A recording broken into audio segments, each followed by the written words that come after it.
This is WWE superstar Drew McIntyre, and you're listening to the WWE Podcast. The champ is the one that everybody wants, me. It's going to WrestleMania. Claymore! Austin 316 says I just whipped your ass. This is my iron. You're going to acknowledge me. Good morning, good afternoon, good evening, hello, whatever time it is with you and wherever you are, thank you for downloading this SmackDown review as part of the WWE podcast. It's an absolute pleasure to have you listening along once again, and thank you so much for all the follows and the messages and the interactions this week on X. For anyone who hasn't done so yet, please come and follow me on X for some week time wrestling chat, interaction and some banter. I am at Amanda SD Pod. That's at Amanda SD Pod. So guys, big news this week, later on in this week actually, I think it was maybe Thursday, this week as Triple H and Nick Khan came over to the UK to meet with our London mayor, who is called Sadiq Khan, with a view, presumably, to setting up a London WrestleMania. Like, oh my god, please let this happen. Maybe 2026, I'm hearing. I mean, how cool would that be? I've said on my X, I would happily sell an organ or a body part to make sure that I can be there. What a thing to have in our home country, and just like 50 miles away from where I live. Would be absolutely awesome. I've reposted on X the tweets from Sadiq Khan and also from WWE, so check it out, have a read if you haven't done so already, and I will definitely be keeping my eyes peeled for news as it comes, and I will pass it on to you guys, because wow, a London WrestleMania finally. Awesome stuff. It looks like the card for SummerSlam is taking shape nicely, and it also looks like we are getting more matches than we've been used to over recent PLEs, which is fab. More the merrier, I say. And if they are in fact trying to build SummerSlam into a 2-night event eventually, which I believe is happening in a couple of years' time, then obviously they're going to need to follow the similar match format to WrestleMania. There's been some negativity this week on other podcasts which I listened to about the stuff with the new bloodline being a bit boring and predictable. I disagree with those opinions. I understand that the ending of the last couple of SmackDowns has been similar, but I think you can see from that they're obviously building towards a great finish, which we hope to be the OG bloodline, plus others, maybe, possibly. It isn't as though they're just rolling out the same old finish because they haven't got any other ideas, like perhaps in days gone by. But I'd love to know your thoughts. So give me a shout on X and let me know what you think. So, with all that being said, let's get started on the main event, and that is to talk about the SmackDown that aired on July 26. So tonight's show opens up with a replay of last week's main event, where Cody and KO teamed up against Waller and Theory, and the beatdown that followed their win by the new bloodline. Again, we see KO being annihilated whilst Cody is forced to watch, culminating in KO apparently, and I'm assuming, joining Randy on the shelf, and Cody rapidly running out of allies. We then cut to Nick Aldis backstage, or Oblivion the Gladiator, as we like to call him. The bloodline appear, and he tells them that due to their actions last week with KO and Cody, and with Tongaloa having an eye injury, they will need to forfeit their place in tonight's tag team number one contender gauntlet match. Solo says the bloodline won't be forfeiting anything, and that Jacob Fatu will complete with Tama Tonga. Solo instructs the terrifying Jacob Fatu to bring their titles back. And Jacob Fatu is genuinely a terrifying human, even when he's not doing anything. We then get LA Knight on his way to the ring, cutting a promo as he comes our way on Santos Escobar. I really like this new way of reminding us of the match, why it's happening, rather than the constant replays from last week or pre-recorded promos. Doing it this way feels more like a sports type event. So his promo is pretty short and sweet because obviously he's on his way to the ring, but we get all the information that we need. He basically tells us that LA Knight is going to kick his ass en route to SummerSlam, and he makes his entrance. As usual, he gets a huge pop, and Corey reminds us at this point that last week the US Championship match was signed. And again, I have to say, I love the SummerSlam graphics. I think they're so cool. Really like what they've done with the retro look and feel of the whole thing. I think that's top marks. Santos Escobar makes his entrance. I got the impression that he was quite coolly received, and Elektra Lopez is with him. There's no sign at this point of Legado del Fantasma yet. They might be hanging back because obviously they're in the tag match later on tonight. We kick off and LA Knight has the upper hand in the early going. LA Knight is working the arms of Santos and dominating the match. Santos manages to turn it round, however, to some heavy boos from the crowd, but he starts to take the initiative. Wade reminds us of the danger of this match for Knight being only 8 days out from SummerSlam. We then get Elektra slapping Knight off the back of a distraction of the ref, and Santos hits the 619. LA Knight looks to be in trouble at this point, and back from the break, we have Santos still in control. And once again, thank you WWE. We get a near fall from Santos, and then we get a replay of what happened in the advert. So again, double thank you WWE. Not only have you not changed the course of the match, but you're showing us what happened while we weren't there. LA Knight makes a rally with a neck breaker, but again, Santos fights back to another near fall. Santos wastes some time doing some trash talking in the corner, and takes a while too long about his next move, which allows Knight to mount his comeback with a flurry of pretty fab moves in the corner. We get a DDT from Knight, leading to a close 2 count.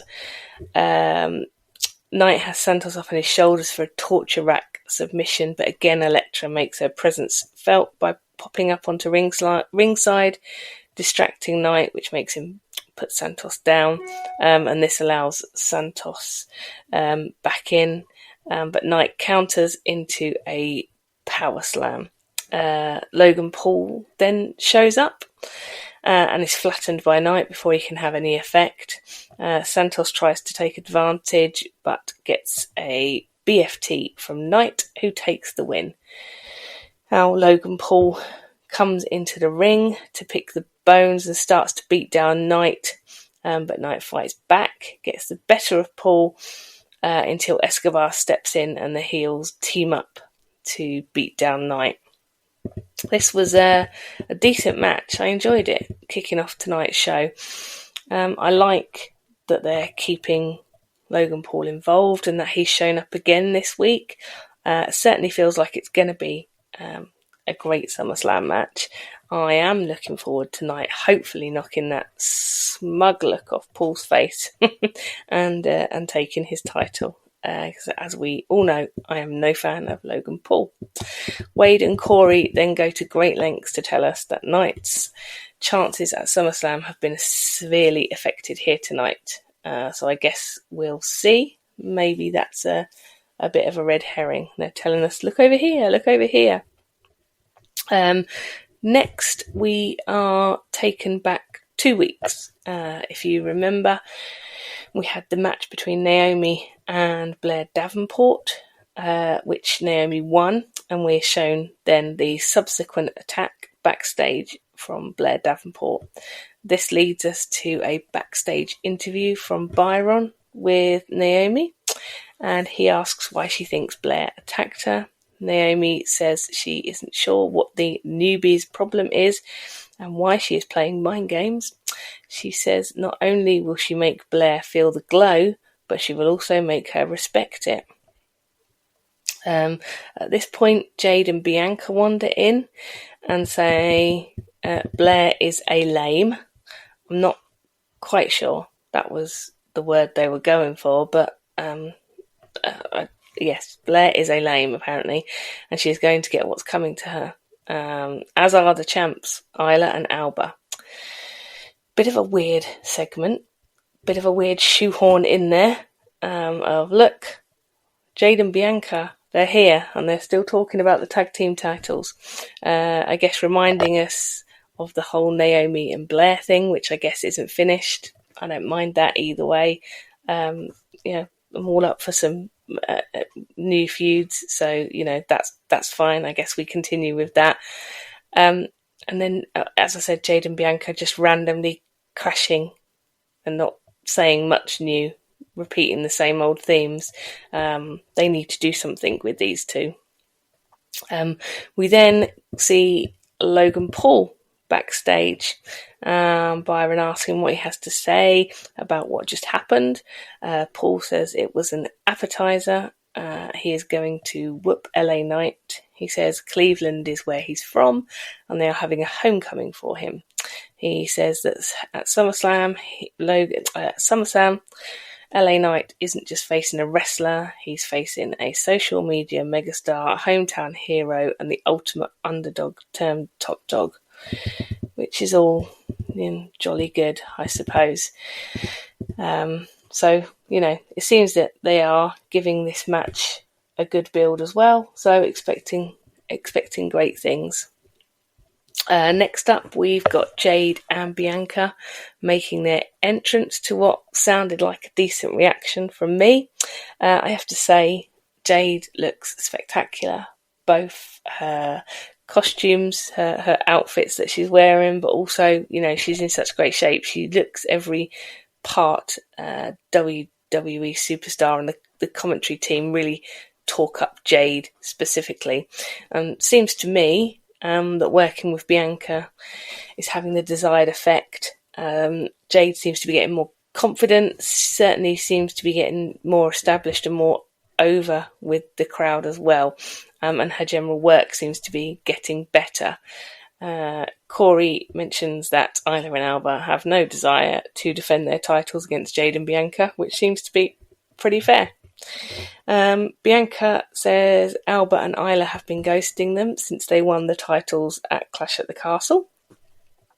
Again, seems to be a pretty fair point, but then Alba and Isla's music hits, and while everyone is distracted looking at the entranceway, the champs attack them from behind. They briefly get the upper hand, but Jade pulls off a pretty amazing move where she has Alba lifted directly above her head like a power lifter type move, and chucks her straight out of the ring onto Isla, leaving the champions in a heap on the floor.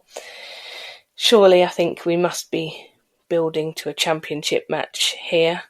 Surely that couldn't be match number 8. I think it would be match number 8 at SummerSlam. That would be too much, surely, but I suspect we will find out. We then get told that Cody isn't here because he's on tour in Japan, but we will be getting an exclusive interview with him later on tonight, which is good. And we head backstage where B-Fab and the Street Profits are getting hyped up for the tag team match. And Terence Crawford joins them and says he will be watching tonight and wishes them luck. With Bobby Lashley now gone, as widely reported this week, I think he's had his release from WWE along with MVP. I wonder what will happen with these three. Will they split out BFAB, or are they just going to continue to sort of hang out together, never mention Bobby again? That's probably it. That seems to be the WWE way. Up next, we have the number one contenders Gauntlet match for the tag team titles. So featuring here in this match, we have the Street Profits versus Apollo Crews, Baron Corbin versus the Bloodline versus Legado del Fantasma versus Pretty Deadly, my favourites, and the OC. So we have that coming up. We're back from the break. Before we go to the tag team match, we go to a replay from last week featuring the Tiffany Stratton Meechin match and the destruction of the briefcase by Bayley. I'd forgotten this had happened last week. I'm still hoping for a briefcase redesign. Fingers crossed. We go backstage to a sad Tiffy, and even sadder briefcase held together with that physio tape. Nia comes along and says that he's getting her a new briefcase and not to be sad. Nia says Tiffy could cash in on Bayley, but reminds her that she has a guaranteed match against her at SummerSlam. Tiffy says she won't do that, and all she wants tonight is to get revenge on Bayley. And who's buying that? Seems Nia is. Let's see. But I'm intrigued to see where the rest of this story is headed. And then it looks like we have a tag team match later tonight. Meechin and Bayley versus Nia and Tiffany, and that's confirmed with a graphic on the screen. And now we go to the number one contenders Gauntlet match. It starts off with Baron and Apollo, and I wonder how Apollo's feeling. They don't even let him have his own music now. It's just all Baron. But there we go. So obviously that's their choice. So we have Apollo and Baron, and the second team are Legado del Fantasma. The crowd, in my opinion, didn't seem to be that fussed with either of the first two teams particularly. Legado del Fantasma get an early rub attacking Baron and Apollo before the bell, although Corbin takes control, utilising his power moves on Angel. Tag is made, and Berto flies through the ropes to the outside, taking out Corbin. The slow-mo shot of this move we got as we went to the break looks awesome. Just more of the fab new production. I also noticed tonight as well, they've started doing the like a ticker at the bottom of the screen, and it says tonight's highlights, and so and so's beaten so and so, or this is coming up. So I think we're getting a much more sporty feel in general. But yeah, love these slow-mo shots as we come in and out of breaks. Absolutely brilliant.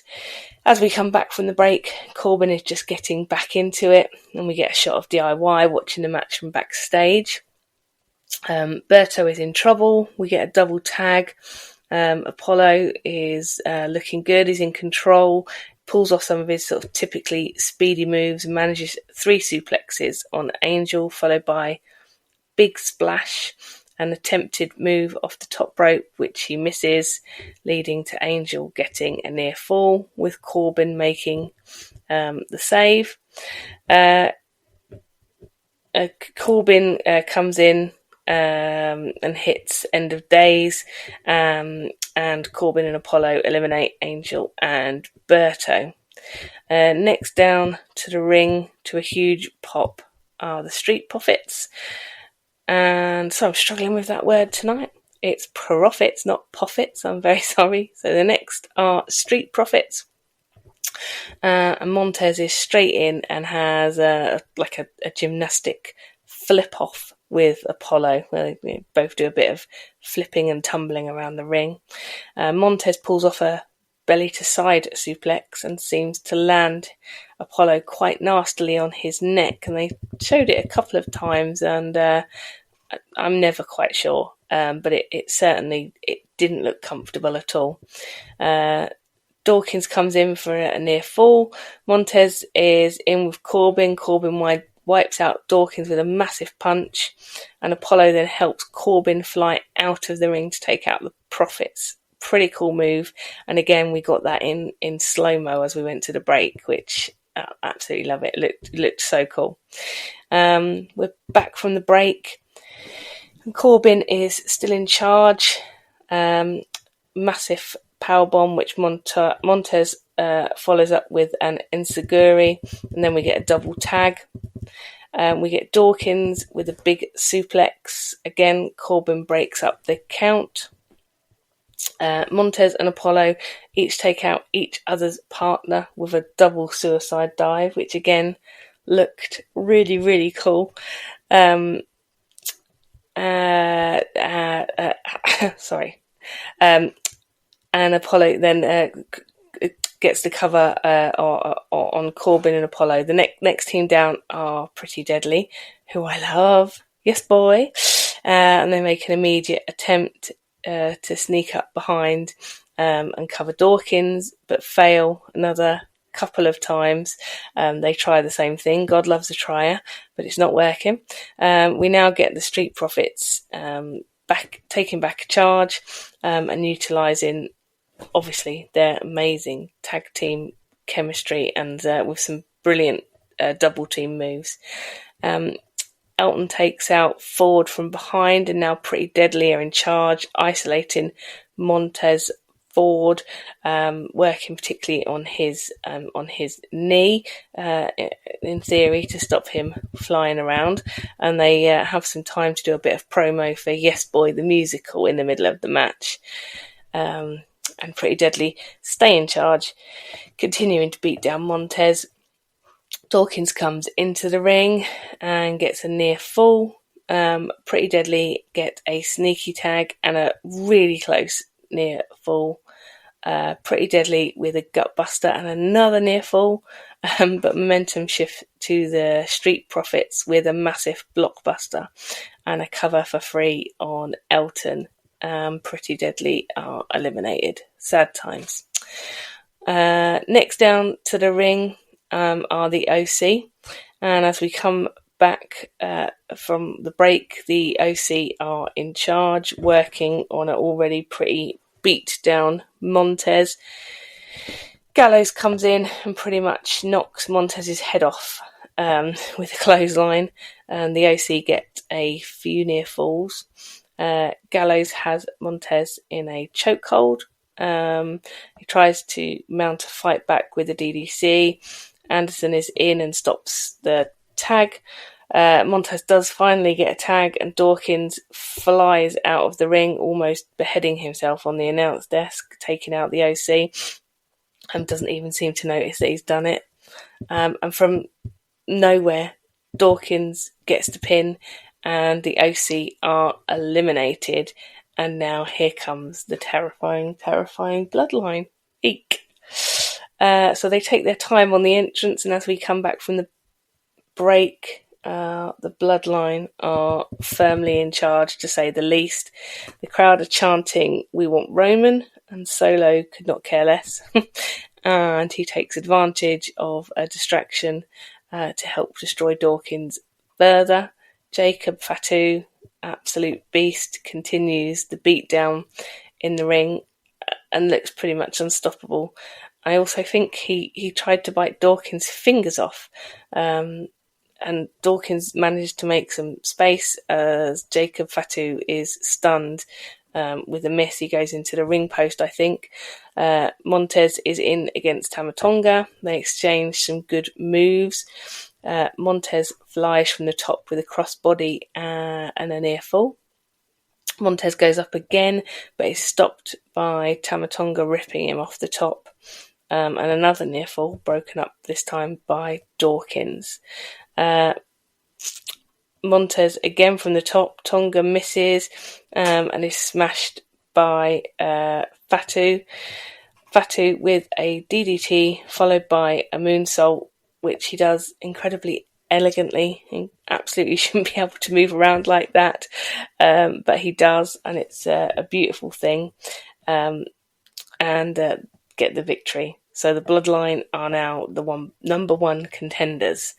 The Street Profits made a great account of themselves tonight in a great match overall. All the teams were brilliant. It was very, very enjoyable. I'm not a massive fan of matches of that kind because I don't have a great attention span. So when the matches string out over quite a long time like that, I tend to drift away and start looking at my phone. But I absolutely didn't tonight. I was absolutely watching it 100% with my attention. So I don't know what we think happens now. Do we think the Bloodline also take the tag titles? And when will that match be? Do we think SummerSlam? If so, where does that put the Roman return? Will the OG Bloodline have to undo the new Bloodline by taking all the titles back to the good side? It's all very, very intriguing. They're building layers and layers onto this story, which is just such enjoyable stuff at the moment.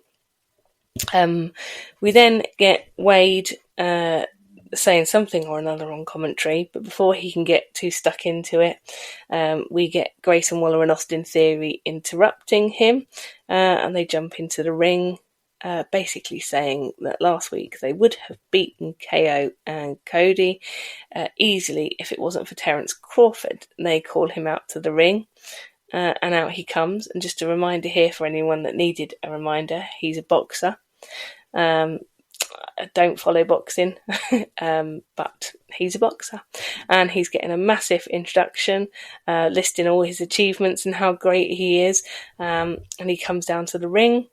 Waller says last week he disrespected them by helping Cody get a chair, and that he needs to apologise for that, and also he needs to apologise for thinking that he could get into the ring with Waller and Theory.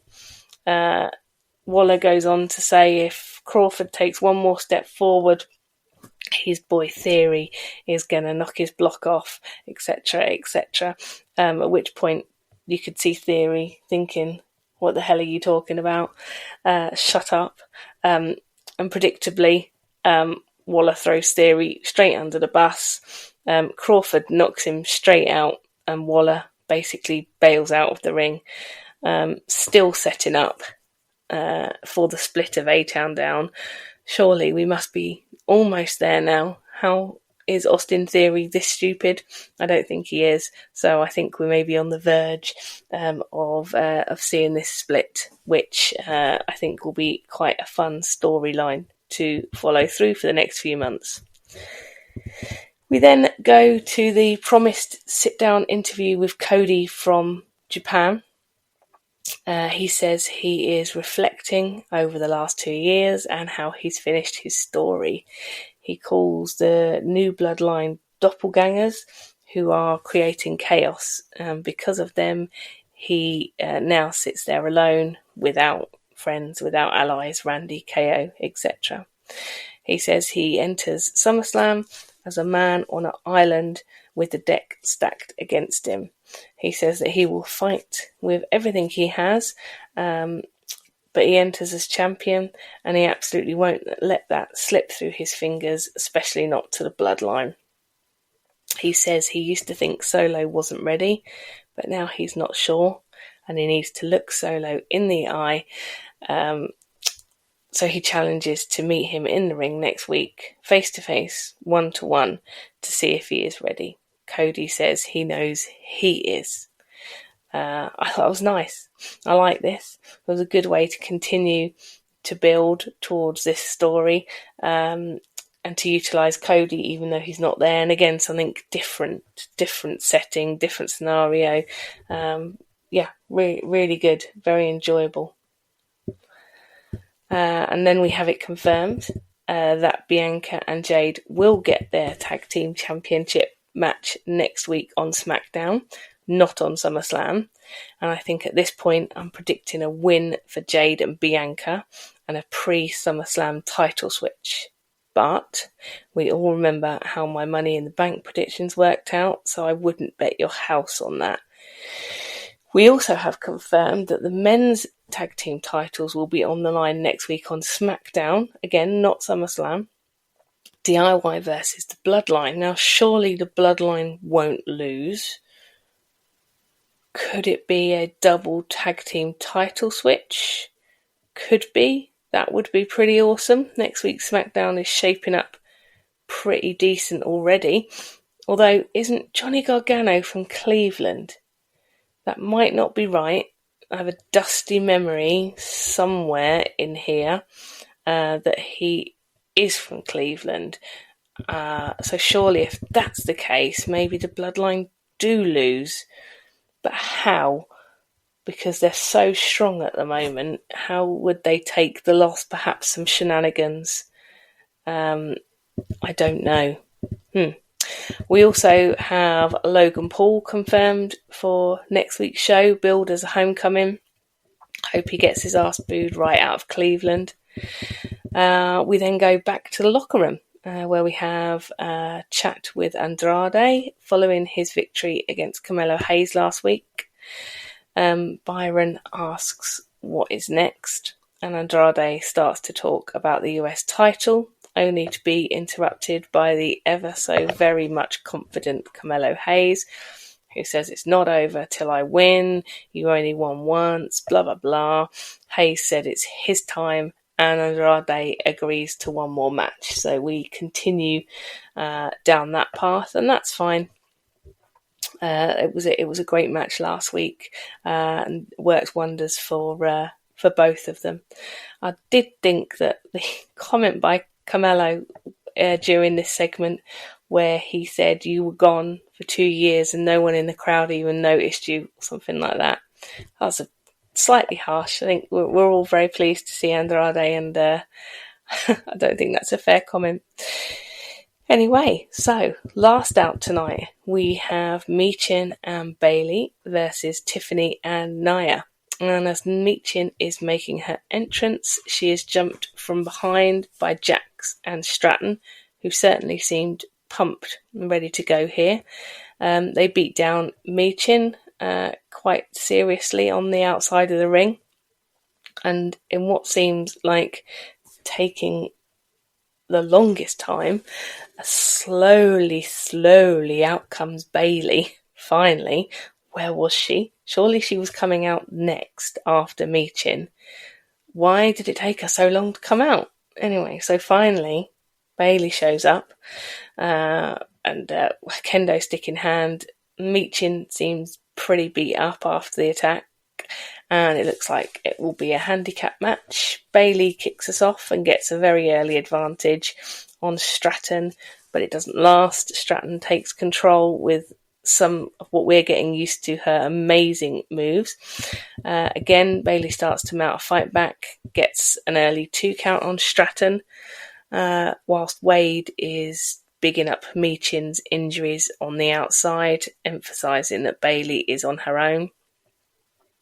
Whilst Stratton takes charge in the ring, Bayley counters for another 2 count. Michin pops back up onto the apron, and then all too soon, Nia drops her again, once and for all, on the outside. Stratton takes out Bayley in the ring, and as we come back from the break, Bayley is being double teamed in the corner by Jax and Stratton. Again, Bayley tries to mount a fight back, but soon gets overcome by Jax. A tag gets made and Stratton is back in. Gets Bayley in a chin lock, and the crowd are doing their best to rally Bayley, but really nothing doing here. Jax is back in, slams Bayley for another near fall. Stratton goes across the ring doing her gymnastic tumbling routine, but is caught by Bayley, who goes for a Bayley to belly as Michin again makes it to the apron. Jax stops the tag, and Bayley continues to be beat down. Finally gets the tag, and Meechin is in the match at last. Stratton spiked and a near fall for Meechin. Jax is taken out. Meechin misses with a crossbody. Tag is made, and Bayley comes from the top with an elbow, and Stratton breaks the count barely. And Stratton takes out Bayley with the Money in the Bank briefcase behind the ref's back, and Jax hits the Annihilator for the win. Bayley got beat down here so much, I'm wondering if somehow she retains at SummerSlam, because she just got absolutely smashed tonight. So maybe there's a bit of hope that Bayley will actually retain. Another really good match, more good storyline for Meechin, and really great to see Bayley getting some good building too. It just goes to show that when she's given good creative, good storylines, etc., she has got the wherewithal to carry it off and do an excellent job. Following the match, then, we get yet another moody, sepia tone vignette from the Bloodline. Now, this I am getting a bit bored of. I get that it's a bit, every week we see them in their gangster, den, whatever it is, with their moody faces and their, sepia tones. But it's getting a bit dull.com now. But Solo accepts Cody's offer of a face-to-face next week. He says that will be the same night the Tongans bring back the tag titles. He says if Roman has a problem with it, he knows where to find him. And this is the first time I can remember that we actually see Roman Reigns in this context, and we actually see a video clip of Roman.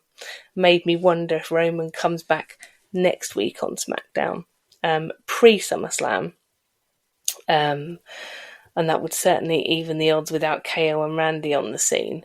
But I don't know. I don't feel like I want to second guess WWE at the moment because they've got us all turning in circles.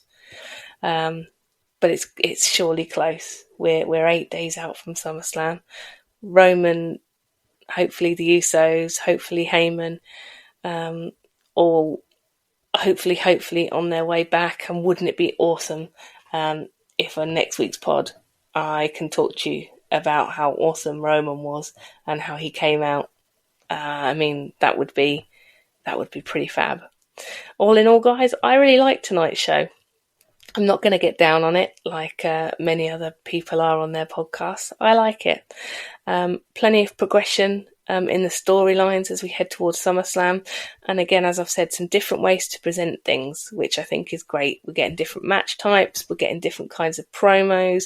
We're getting different kinds of production. It's just, the product at the moment is great. Hey, let me know what you think. Let me know what you think about everything.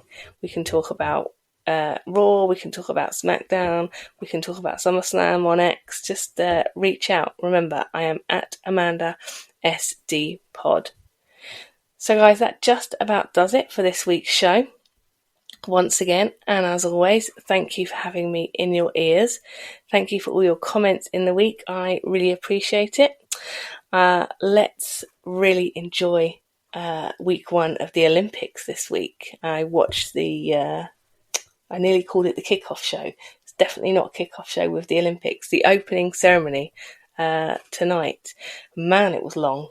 I think they maybe underestimated the length of the Seine River, but it was a fun show, and I'm really pumped, ready for the Olympics this week. So let's enjoy that. Whatever you do this week, I hope you have a good one. And until next time, remember, be kind. Thanks for listening to the WWE Podcast. Don't forget to subscribe on your favorite podcast app so you don't miss a show, or head to WWEpodcast.com. And for all of these shows ad-free, head over to patreon.com/WWE Podcast. Until then, we'll see you next time.